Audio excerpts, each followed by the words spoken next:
ናችሁ? በድጋሚ ከመቅዲሾ ጋር ጥሩ ጊዜ ያሳለፋችሁ እንደሆነ እናምናለን። የሀገር ባህል ልብሳችን ዘምኖ የትም ቦታ ስንሄድ የሚያደምቀንና የሚያስውበን ከሆነ ሰንበትበት ብሏል። በተለይ ደግሞ የባህል ልብስ ይከብደናል ለምትሉ ሰዎች ቀለል ባለ መንገድ እንደዚህ ውብ እየተደረጉ መሰራት ጀምረዋል። ለዚህ ደግሞ እንግዲህ በደንብ የሀበሻ ጨርቅን ቀለል ባሉ ዲዛይኖች እየሰራች በጣም ብዙ ልብሶችን ስታሳይ ሚዲያ ላይ ሌሎች ቦታዎችም እናውቃታለን። ሳሊ ዲዛይነር ኢየሩሳሌም ደግሞ ዛሬ ከኔ ጋር ናት። እኔ ሳሊ ነው የምልሽ እኮ ስምሽ ሁላ ነው የሚመስለኝ። አዎ እንኳን ደህና መጣሽ። እንኳን ደህና ቆየሽ መቅዲዬ። እንዴት ነሽ? በጣም ደህና ነኝ። እንዴት ነሽ አንቺ? እኔም ወልጄ አራስ እባላለሁ ላለው በ2 ወር እንዲሽንቅጥ ማለት ይቻላል። ይቻላል። ስንት ጊዜው ነው? 2 ወር። አዎ 2 ወር ጊዜ ነው። ቶሎ ነው ወደ ስራ የገባሽ? አዎ። ለምን? ያው ፋሽን ዲዛይን አንቺን ይፈልጋል ሙያም ስለሆነ የአንቺን እይታ የአንቺን ተች ይፈልጉታል ሰዎች እና የግዴታ መግባት ነበረብኝ። ደግሞ ደስ ብሎኝ ነው የገባሁት። የኔ ራሴ የልጄን ልደት በሀበሻ ልብስ በብዙ ልብሶች ዲዛይን ያደረግሽልኝ አንቺ በጣም የሚያማምሩ ልብሶችን ቴንኪዩ። ይሄ የማይታይ ዩኒክ የሆነ ነገር ነው የምትሰሪው እና በጣም ነው የወደድኩት። አሁን ምን ላይ ደረሰ? የሀገር ባህል ልብስ ፋሽን በየጊዜው ይለዋወጣል። የዚህ ዓመት ፋሽን አሁን ምንድን ነው?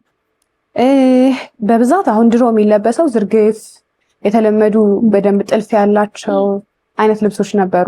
አሁን ላይ ግን ጨርቃችንን በደንብ ተጠበንበት በደንብ ክሬቲቭ የሆኑ ዲዛይኖችን ጨምረን መስራት ጀምረናል። ሶሻል ሚዲያ ላይ እንደምታዩ እና ጀስት እንደ ድሮ ወይ ሰርግ ላይ ምናምን ብቻ ሳይሆን ኖርማል ቀን ላይም እንደዚህ ለብሰን የምንገኘው አይነት ልብስ እየሆነ መጥቷል። በጣም ደስ ይላል። አሁን እንግዲህ አንዳንዶች አንድ ልብስ ማወሳሰብ ወይም ከባድ የሚያሰኘው ብዙ ጥልፍና ብዙ ዲዛይን ሲወጣበት ነው ይላሉ። የዘመኑት ሀገራት ደግሞ ሲምፕል ኢዝ ቬሪ ኮምፕሌክስ ይላል። ሲምፕል ነገር ነው በጣም ኤሌጋንት እና የሚያምረው ይላሉ። ከየትኛው ወገን ነሽ? እኔ ከሲምፕሎች። ያኛውም በደንብ ቦታ ይመርጣል። ቆንጆ ነው። በደንብ ጥልፍ ሲኖረው በደንብ ፈርጥ ሲኖረው በደንብ ግሬስ ይጨምራል። ግን ደግሞ ስቲል ሲምፕል ሆኖም ደግሞ ቆንጆ ነገር ደግሞ ልክ እንደዚህ መፍጠር እንችላለን። አንዳንዴ እነዚህ ከባዶች በጣም ወደ ሸክምም ከባድ ወቅትም ሰርግ ሙሽራ ከሆንሽ ለየት ያለ ፕሮግራም ጥሩ። እነዚህ ግን አሁን የትም ቦታ ስትሄጂ ቀላል ናቸው። በጣም ነው የሚያዘንጡት። የዛሬው እንግዲህ ኮሌክሽንሽ እሱ ይመስለኛል። ምን ይዘሽ ልመጣሽ? እንደዚህ አይነት ልብሶችን ባህላዊ ነው የሰራሁት። ባህላዊ ጨርቆችን ተጠቅሜ ግን ደግሞ ፓተርናቸው ለየት ያለ ኖርማል ካዥዋል ልብሶች ላይ የምናያቸው አይነት ፓተርኖች የሉ ዲዛይናቸው ለየት ያለ ማለት ነው። እንደነዚህ አይነት ልብሶችን ይዤ የመጣሁት ደግሞ ታያቸውና ያው እንደዚህ የጠበቅኩኝ ነው። በመሀል ደግሞ እንጫወታለን። እሺ ነግዬ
የሚያምሩ ቀለል ያሉ የትም ቦታ ብታረጊያቸው ደግሞ ግሬስ የሚሰጡ ናቸው።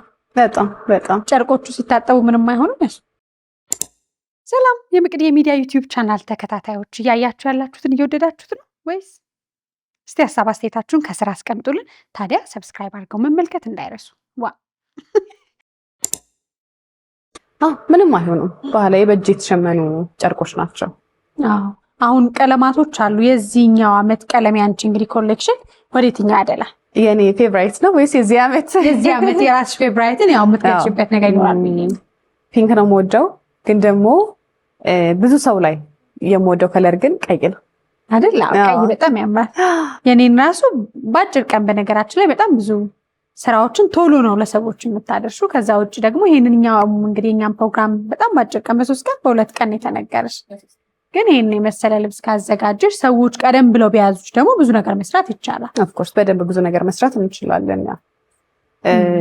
ያው ቀላል አይደለም፣ ልብስ መስራት ቀላል አይደለም። እንዲሁም በደንብ እውቀት ይጠይቃል። ፓተርን መውጣት አለበት።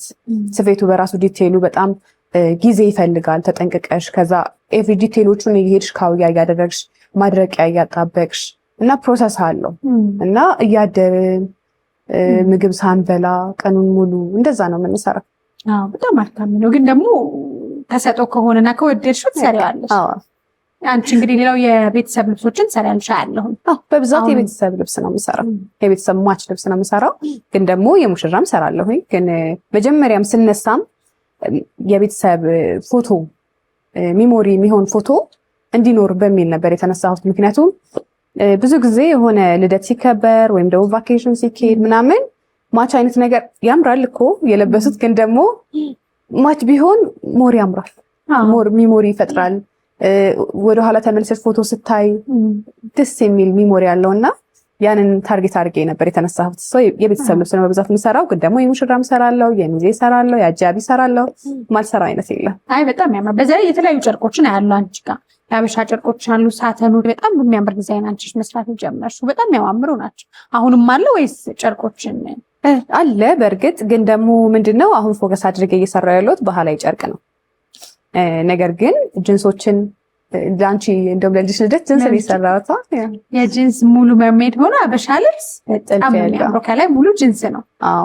መሞከር ደስ ይለኛል። ጨርቆችን በተለያየ አይነት አድርጌ መሞከር ደስ ይለኛል። ጥልፎችን አካትቼ መሞከር ደስ ይለኛል። ከሀበሻ ጋር ቀላቅዬ መሞከር ደስ ይለኛል። ግን ደግሞ ሞሮፍ ትኩረት ማድረግ የምፈልገው ባህላዊ ጨርቃችን ላይ ነው። ምክንያቱም ባህላችንን ማስተዋወቅ አለብን ብዬ ስለማምን ማለት ነው።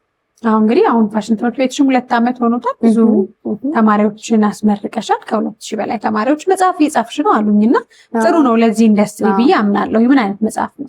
የፋሽን መጽሐፍ እየጻፍኩኝ ነው። ከጀመርኩኝ በጣም ረጅም ጊዜ ነው። በመሀል ትምህርት ቤቴን አስቀደምኩኝ። በጣም ቲክቶክ ላይ ነው ሰው የሚያቀኝና ከቲክቶክም በፊት እኔ ሰራ ነበር። ራሴን ባላወጣም እንደዚህ ፊቴን አውጥቼ ባልመጣም፣ ግን ደግሞ ከቲክቶክም በፊት ሳሊ ፋሽን ዲዛይን በሚል ፌስቡክ ላይ በጣም ሰራ ነበር። አፍሪካ ድሬስም ታስታውሺ ከነበረ እና ይሄ እኔ የማውቀውን እውቀት ለምን አያውቁም? አሁን አገራችን ላይ የፋሽን መጽሐፍ የለም። ከውጭ ደግሞ አስመጥተን ስናንም ከኛ ሀገር እንትን ጋር አይሄድልንም፣ አይጣጣምም እና ዋይ በቃ እኔ የማውቀውን እውቀት እቺን እውቀት ባጋራቸው ብዬ እጽፍ ነበርና ዜን በመሃል ግን ቲክቶክ ስጀምር በጣም ብዙ ጠያቂ መጣ። ትምህርት ቤት ክፈቺ ዜን ትምህርት ቤቴን አስቀደምኩኝ። አሁን ግን ያው መጽሐፉን ደግሞ አስከትዬ ደግሞ አመጣሁት። አይ በጣም ደስ ይላል። በልጅነታቸው ምልሽ ህልማቸውን ከሚኖሩ ሰዎች ነሽ ብዬ አስባለሁ። ትልልቅ ሰዎች አንቺ ጋር ተምረዋል። ብዙ ዲዛይን የምታደርጊያቸው ልብሶች ታዋቂ ሰዎች በጣም ብዙ ሰዎችን ታለብሻለሽ። ከነ ቤተሰባቸው ከራሳቸውም የሚፈልጉሽን ዲዛይን ቶሎ ሰርተሽ ነው የምታደርሰው እና በርቺ። በቀጣይ ምን እንጠብቅ? መጽሐፉ ነው የሚቀርበው ወይስ ሌሎች ኮሌክሽኖች? ሁሉንም እንጠብቅ። ምክንያቱም ፋሽን ሾዎችን በኢንተርናሽናል ደረጃ ማቅረብ ፈልጋለሁኝ። የሀገራችንን ጨርቅ ተጠቅሜ ሲታይ ኢትዮጵያን የሚመስል ነገር ይዤ መቅረብ ፈልጋለሁኝ። ውጭ መድረክ ላይ ማስተዋወቅ ፈልጋለሁኝ። በተመሳሳይ ሰዓት ደግሞ ተማሪዎችን አስመርቄያለሁኝ። ታውቂያለሽ፣ በጣም ትንሽ ጊዜ ነው። ወደ አሁን 2 ዓመታችን ነው፣ ግን ደግሞ ከ2000 ተማሪ በላይ ነው ያስመረቅ ነው እና አሁን ደግሞ ወደ አዳማ ብራንች መክፈት፣ ወደ ሐዋሳ ብራንች መክፈት ፕላን ላይ ነን እና እሱ ደግሞ አብሮ ከመጽሐፉ ጋር ይመጣል እና መጽሐፌንም ጠብቁ፣ ትምህርት ቤቱንም ጠብቁ። በጣም እናመሰግናለን።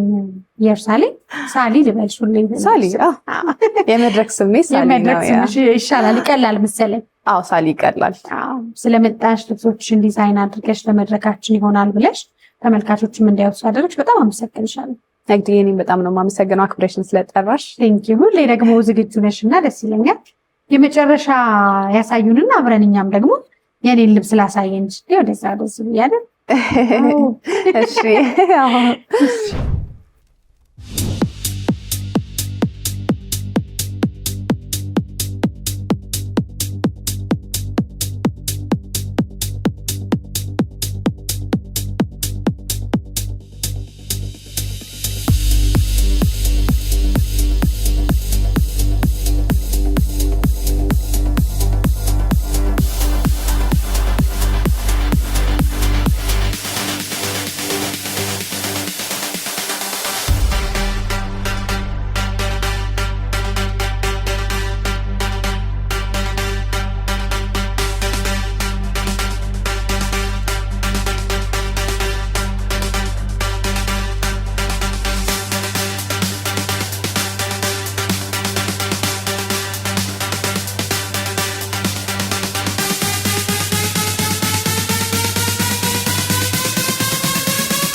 በመቅዲሾ እንግዲህ የተመለከታችሁት በልዩ ዲዛይን የተሰሩ ልብሶችን ቀለል ያሉ ልብሶችን መልበስ ብትፈልጉ የት እንሂድ ምን እንልበስ ለምትሉ ጥሩ ምርጫ ይሰጣቸዋል። መቅዲሾ የጥበብ ሰዎችን፣ እንግዶችን፣ ሌሎችንም እንግዲህ ታዋቂ ሰዎች የወቅቱ አነጋጋሪ የሆኑ ሰዎችን ሀሳብ ያላቸው በፋሽኑ ዘርፍ በሙዚቃው ዘርፍ እየመጡ ያሉና ብዙ የሰሩበትን ልምድ ወደ እናንተ የምናደርስበት ተወዳጅ ፕሮግራማችን ነው። የአባይ መዝናኛ ቁም ነገር ዝግጅቶች ጊዜውን ተረክበው ሞቅ አድርገው ይቀበሏቸዋል። መቅዲሾ ይሄንን ይመስላል። ሳምንት እንገናኝ። ቻቻ